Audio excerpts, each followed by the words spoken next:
O Evangelho segundo o Espiritismo. Não vim destruir a lei. Não penseis que vim destruir a lei ou os profetas. Não vim para destruí-los, mas para dar-lhes cumprimento. Porque em verdade vos digo que o céu e a terra não passarão, até que não se cumpra tudo quanto está na lei, até o último jota e o último ponto.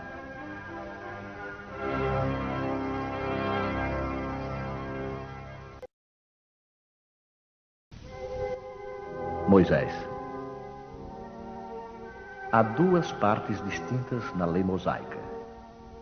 A lei de Deus, promulgada sobre o Monte Sinai, e a lei civil ou disciplinar, estabelecida por Moisés.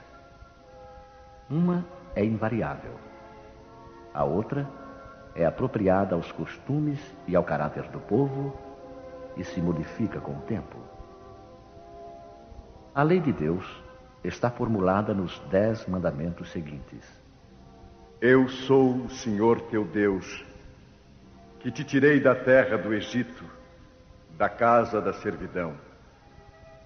Não terás deuses estrangeiros diante de mim. Não farás para ti imagens de escultura, nem figura alguma de tudo o que há em cima no céu e do que há embaixo na terra, nem de coisa que haja nas águas debaixo da terra. Não adorarás, nem lhes darás culto. Não tomarás o nome do Senhor teu Deus em vão. Lembra-te de santificar o dia de sábado. Honrarás o teu pai e a tua mãe, para teres uma dilatada vida sobre a terra que o Senhor teu Deus te há de dar. Não matarás. Não cometerás adultério. Não furtarás. Não dirás falso testemunho contra o teu próximo. Não desejarás a mulher do próximo. Não cobiçarás a casa do teu próximo, nem o seu servo, nem a sua serva, nem o seu boi, nem o seu jumento, nem outra coisa alguma que lhe pertença.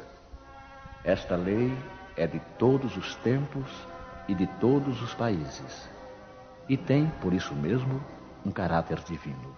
Todas as demais são leis estabelecidas por Moisés, obrigado a manter pelo temor um povo naturalmente turbulento e indisciplinado, no qual tinha de combater abusos arraigados e preconceitos adquiridos durante a servidão no Egito.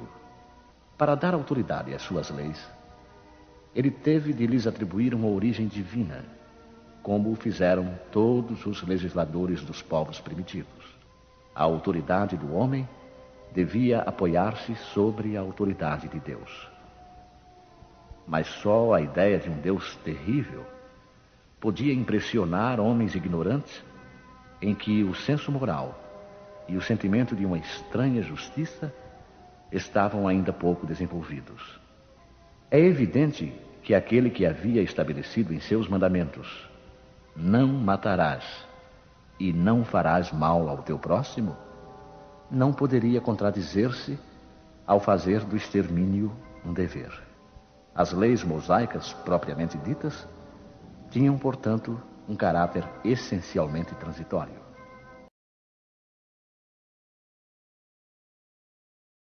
Cristo. Jesus não veio destruir a lei, o que quer dizer a lei de Deus. Ele veio cumpri-la, ou seja, desenvolvê-la, dar-lhe o seu verdadeiro sentido e apropriá-la ao grau de adiantamento dos homens. Eis porque encontramos nessa lei o princípio dos deveres para com Deus e para com o próximo, que constitui a base de sua doutrina.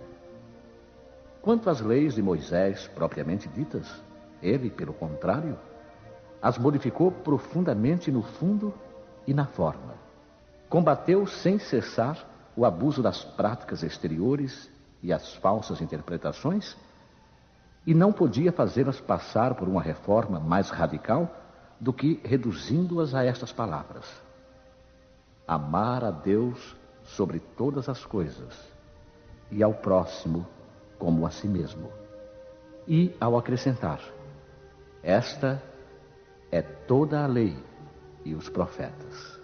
Por estas palavras, o céu e a terra não passarão enquanto não se cumprir até o último J.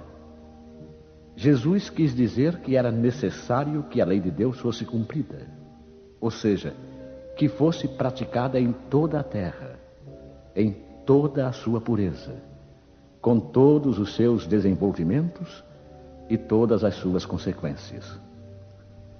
Pois de que serviria estabelecer essa lei se ela tivesse de ficar como privilégio de alguns homens ou mesmo de um só povo?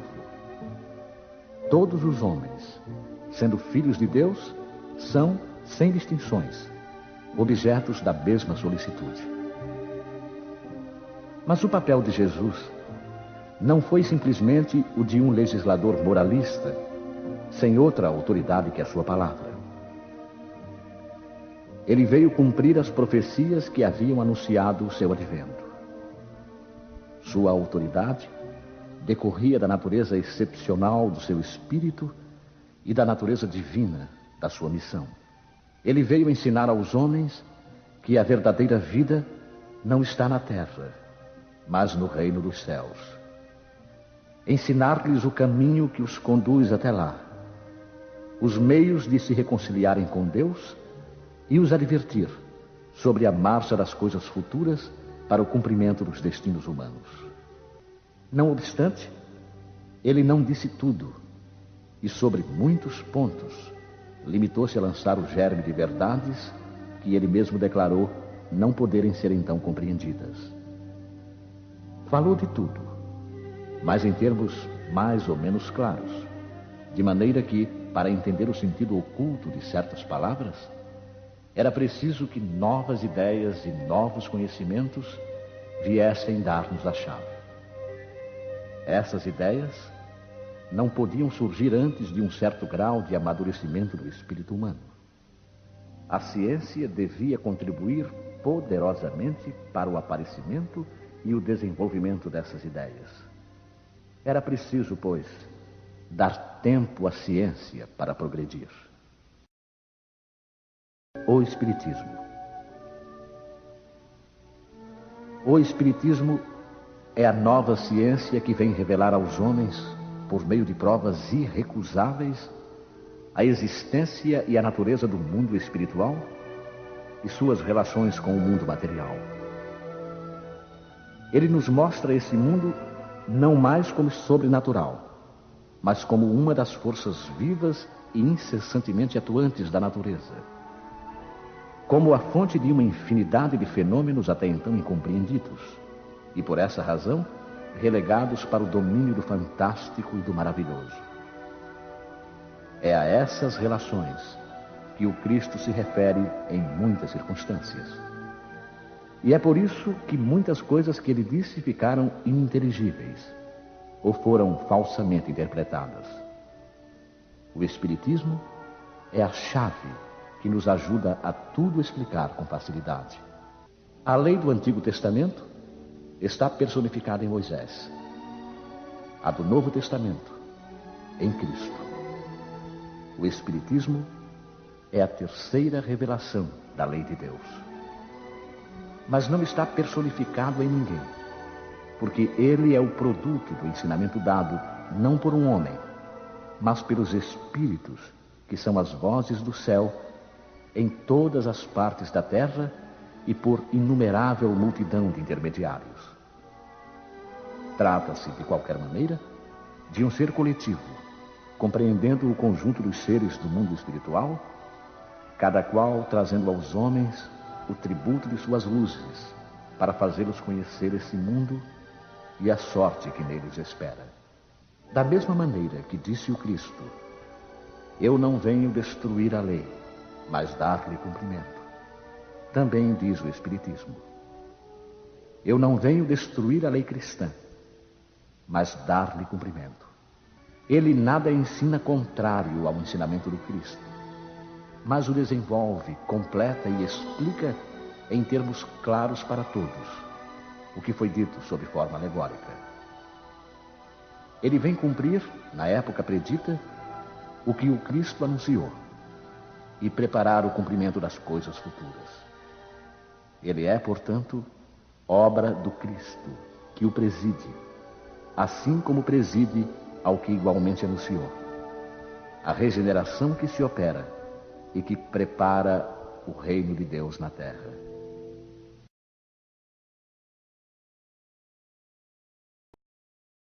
Aliança da ciência com a religião.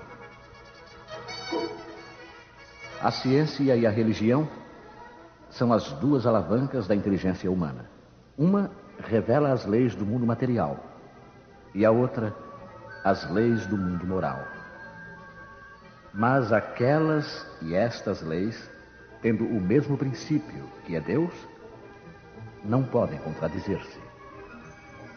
Se umas forem a negação das outras, umas estarão necessariamente erradas e as outras certas, porque Deus não pode querer destruir a sua própria obra. A incompatibilidade que se acredita existir entre essas duas ordens de ideias provém de uma falha de observação e do excesso de exclusivismo de uma e de outra parte.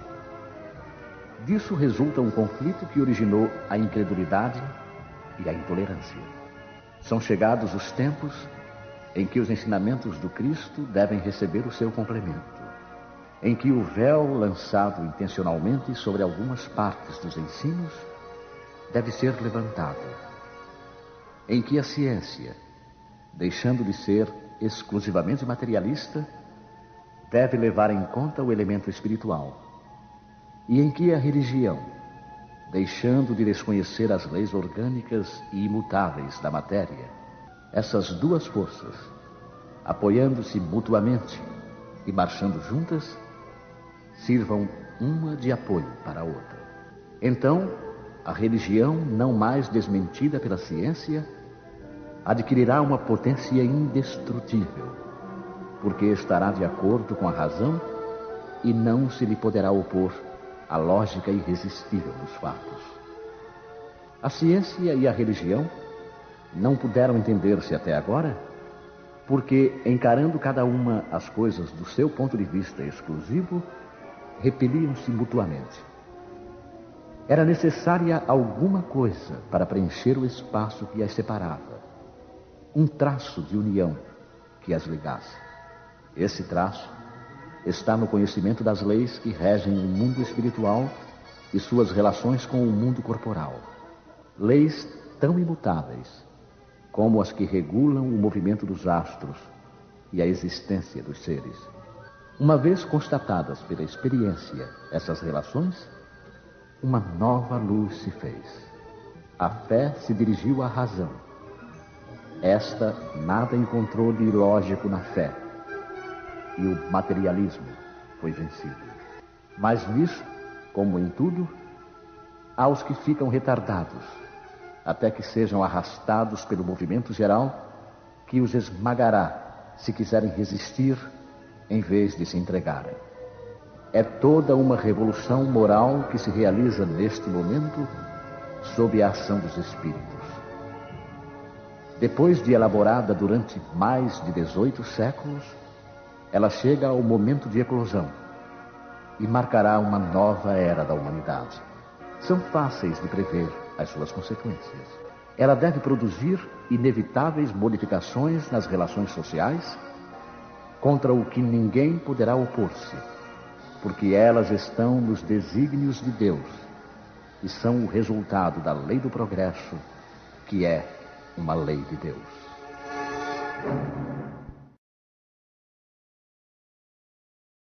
Instruções dos Espíritos. A Nova Era. Um espírito israelita. Milhouse, 1861. Deus é único, e Moisés, o espírito que Deus enviou, com a missão de fazê-lo conhecer não somente pelos hebreus, mas também pelos povos pagãos. O povo hebreu foi o instrumento de que Deus se serviu para fazer sua revelação através de Moisés e dos profetas. E as vicissitudes da vida desse povo foram feitas para chocar os homens e arrancar-lhes dos olhos o véu que lhes ocultava a divindade. Os mandamentos de Deus, dados por Moisés, trazem o germe da mais ampla moral cristã. Os comentários da Bíblia reduziam-lhes o sentido, porque, postos em ação em toda a sua pureza, não seriam então compreendidos. Mas os 10 mandamentos de Deus nem por isso deixaram de ser o brilhante frontispício da obra, como um farol que devia iluminar para a humanidade o caminho a percorrer. A moral ensinada por Moisés era apropriada ao estado de adiantamento em que se encontravam os povos chamados à regeneração. E esses povos, semi-selvagens quanto ao aperfeiçoamento espiritual, não teriam compreendido a adoração de Deus sem os holocaustos ou sacrifícios, nem que se pudesse perdoar a um inimigo. Sua inteligência, notável no tocante às coisas materiais e mesmo em relação às artes e às ciências, estava muito atrasada em moralidade e eles não se submeteriam ao domínio de uma religião inteiramente espiritual. Necessitavam de uma representação semimaterial, como a que então lhes oferecia a religião hebraica. Os sacrifícios, pois, lhes falavam aos sentidos, enquanto a ideia de Deus lhes falava ao espírito. O Cristo foi o iniciador da mais pura moral, a mais sublime, a moral evangélica, cristã, que deve renovar o mundo, aproximar os homens e torná-los fraternos, que deve fazer jorrar de todos os corações humanos a caridade e o amor do próximo, e criar entre todos os homens uma solidariedade comum, uma moral, enfim, que deve transformar a terra, fazê-la morada de espíritos superiores aos que hoje a habitam. É a lei do progresso a que a natureza está sujeita que se cumpre, e o espiritismo é a alavanca de que Deus se serve para elevar a humanidade. São chegados os tempos em que as ideias morais devem desenvolver-se para que se realizem os progressos que estão nos desígnios de Deus. Elas devem seguir o mesmo roteiro que as ideias de liberdade seguiram, como suas precursoras. Mas não se pense que esse desenvolvimento se fará sem lutas. Não, porque elas necessitam, para chegar ao amadurecimento, de agitações e discussões, a fim de atraírem a atenção das massas.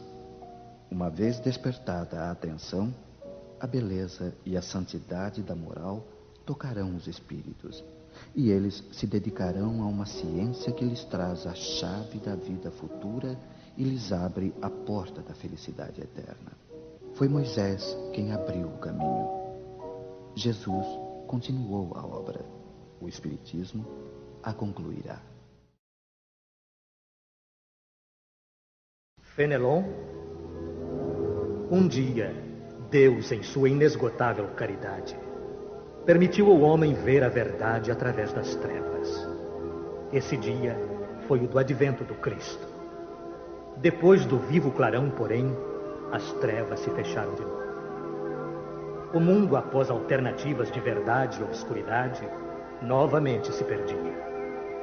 Então, semelhantes aos profetas do Antigo Testamento, os espíritos começaram a falar e a vos advertir. O mundo foi abalado nas suas bases. O trovão ribombará. Sede firmes. O Espiritismo é de ordem divina, pois repousa sobre as próprias leis da natureza. E crede que tudo o que é de ordem divina tem um objetivo elevado e útil. Vosso mundo se perdia. A ciência, desenvolvida com o sacrifício dos interesses morais, vos conduzia unicamente ao bem-estar material, revertendo-se em proveito do espírito das trevas. Vós o sabeis, cristãos. O coração e o amor devem marchar unidos à ciência. O reino do Cristo, ai de nós, após 18 séculos, e apesar do sangue de tantos mártires, ainda não chegou. Cristãos, voltai-vos para o Mestre que vos quer salvar. Tudo é fácil para aquele que crê e que ama. O amor o enche de gozo inefável. Sim, meus filhos, o mundo está abalado. Os bons espíritos vos dizem sempre: curvai-vos sob o sopro precursor da tempestade, para não serdes derrubados. Quero dizer, preparai-vos, e não vos assemelheis às virgens loucas que foram apanhadas desprevenidas à chegada do esposo. A revolução que se prepara é mais moral do que material.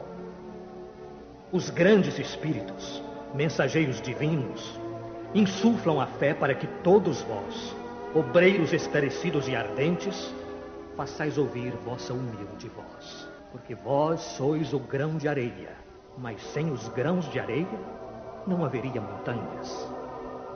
Assim, portanto, que estas palavras, nós somos pequenos, não tenha sentido para vós. A cada um a sua missão, a cada um o seu trabalho. A formiga não constrói o seu formigueiro, e animaizinhos insignificantes não formam continentes. A nova cruzada começou. Apóstolos da paz universal e não da guerra, modernos São Bernardos, olhai para a frente e marchai. A lei dos mundos é a lei do progresso.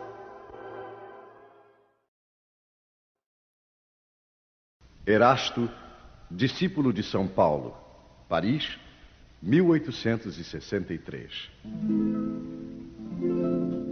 Santo Agostinho é um dos maiores divulgadores do Espiritismo. Ele se manifesta por quase toda parte, e a razão disso a encontramos na vida desse grande filósofo cristão. Pertence a essa vigorosa falange dos pais da Igreja a que a cristandade deve as suas mais sólidas bases. Como muitos, ele foi arrancado ao paganismo, ou melhor diremos, à mais profunda impiedade pelo clarão da verdade. Quando, em meio de seus desregramentos, ele sentiu na própria alma a estranha vibração que o chamava para si mesmo e lhe fez compreender que a felicidade não estava nos prazeres enervantes e fugidios. Quando, enfim, na sua estrada de Damasco, ele também ouviu a santa voz que lhe clamava: Saulo, Saulo, por que me persegues? E exclamou: meu Deus, perdoa-me. Eu creio, sou cristão. E desde então se tornou um dos mais firmes pilares do Evangelho. Podemos ler, nas notáveis confissões desse eminente espírito, as palavras características e proféticas, ao mesmo tempo que ele pronunciou ao ter perdido Santa Mônica. Estou certo de que minha mãe virá visitar-me e dar-me os seus conselhos, revelando-me o que nos espera na vida futura. Que lição nestas palavras e que brilhante previsão da futura doutrina. É por isso que hoje, vendo chegada a hora da divulgação da verdade, que ele já havia pressentido, faz-se o seu ardente propagador e se multiplica, por assim dizer, para atender a todos os que o chamam.